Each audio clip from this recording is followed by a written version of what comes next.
با مقصد تحکیم و مستحکم نمودن رابطه دوستی مردم منطقه‌های کشور، هفته فرهنگی مردم ولایت مختار کوهستانی بدخشان در سوخت زمین برگزار گشته شده است. در نیمه دوم روز گذشته مهمانان اشتراکیان هفته فرهنگی ولایت مختار کوهستانی بدخشان در ولایت سوخت به شهر خوجند تشریف آوردند. مهمانان را نمایندگان مقامات اجرایی حکومت دولتی شهر خوجند از جمله رئیس شهر معروف محمدزاده، معاون رئیس ولایت رحمتزاده رستم میرزا، معاون رئیس شهر خوجند هاشمزاده رنا و دیگر راهبران ساختار و مقامات‌های ولایت و شهرگرم و صمیمی با صدای کرنه و دایره و شعر و سرود استقبال نمودند. مادر امروز و فردا جنت المأوای من، تاجیکستانی عزیزم با بدخشان زندم، با خوجند باستان و رشت و ختلان زنده هم.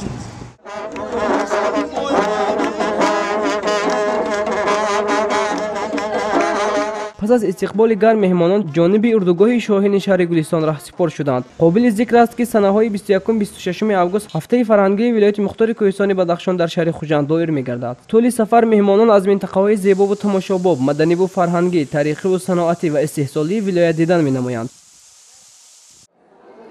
بسیار چیزهای نوآوری دیدیم. ما رو مردم بسیار با خوبی، با زیبایی پیشواز گرفتن. ما از پیشوازگیری این مردمی سوخت، ما مردم خودمون سود حساب میکنیم، فرقیت ندارد. بسیار مهمان نوازی کردن، ما خودمون آزاد حس میکنیم.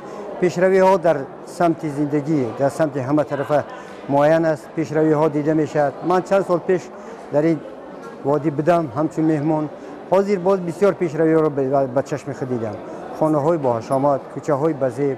ضمن سفر مردمی بدخشان با رسم و عنعنه و مدنیت و تاریخ و فرهنگ مردم سوخت زمین آشنا گشته در چوره‌بینی‌های فرهنگی و فراغت اشتراک می‌ورزند. در برابر این برگزاری نمایش محصولات کشاورزی و صنعتی، هنرهای مردمی، سر و لباس، طعم‌های ملی، اسباب‌های موسیقی، رسم و آیین‌های مردمی و غیره در مجمع فرهنگی تاریخی قلعه خوجند در نظر است. گفتنی هستم که از زمین اومدن و جمع شدن خلق بدخشان در شهر بوستانی خوجند از هون خرسندیم که خلق بدخشان، خلق ناحیه‌های سوخت، خلق ناحیه‌های ختلان و زرافشان همه تاجیکستان عزیز از پریشانی جمع شدند، یک جایه شدیم.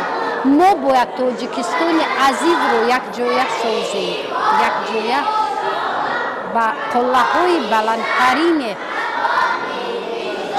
رسانیم که خلق پریشان تاجیکستان همه جمع شد. همچنین در آمفی‌تئاتر قصر مدنی ارباب ناحیه باباجان غفوروف برنامه فرهنگی صنعتکاران ولایت مختار کوهستانی بدخشان برگزار خواهد شد. یادآور می‌شویم که عین حال 800 نفر مهمانان ولایت مختار کوهستانی بدخشان در هیئت 4 گروه در شهرهای خوجند، پنجکین، استرافشن و ناحیه جبار رسولف قرار دارند. هدف‌های اصلی این سفر تحکیم رابطه‌های دوستی مردم دو منطقه کشور میباشد. رستم بیگ احمدوف، ناظم جان عبدالعزیزوف برای برنامه اطلاعاتی نگاه دیار.